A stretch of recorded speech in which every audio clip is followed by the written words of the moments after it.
2026 FIFA বিশ্বকাপের final শুধু শিরোপা নির্ধারণ করবে না, ঠিক করবে আসরের সর্বোচ্চ গোলদাতা গোল্ডেন বুটের মালিকও।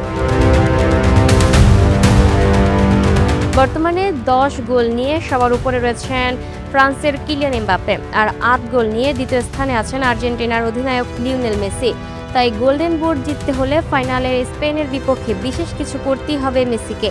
শুধু জোড়া গোল করলেই হবে না, কারণ সেক্ষেত্রে গোল সংখ্যা সমান হলেও ফিফা ট্রাইব্রেকারে প্রথম দেখা হবে অ্যাসিস্ট। বর্তমানে এমবাপ্পে ও মেসি দুজনেরই রয়েছে 4টি করে অ্যাসিস্ট। মেসি যদি 2 গোলের পাশাপাশি একটি অ্যাসিস্টও করেন, তাহলে তিনি অ্যাসিস্টে এগিয়ে গিয়ে জিতে নিতে পারেন গোল্ডেন বুট। আর সবচেয়ে সহজ সমীকরণ হলো ফাইনালে হ্যাটট্রিক করা। সেক্ষেত্রে 11 গোল করে সরাসরি এমবাপ্পেকে ছাড়িয়ে যাবেন আর্জেন্টাইন অধিনায়ক। অর্থাৎ বিশ্বকাপ ফাইনালে মেসির সামনে একসঙ্গে 2টি লক্ষ্য: আর্জেন্টিনাকে শিরোপা এনে দেওয়া এবং ব্যক্তিগতভাবে গোল্ডেন বুট জয়ের ইতিহাস গড়া। Lucky Akter, update news, Dhaka.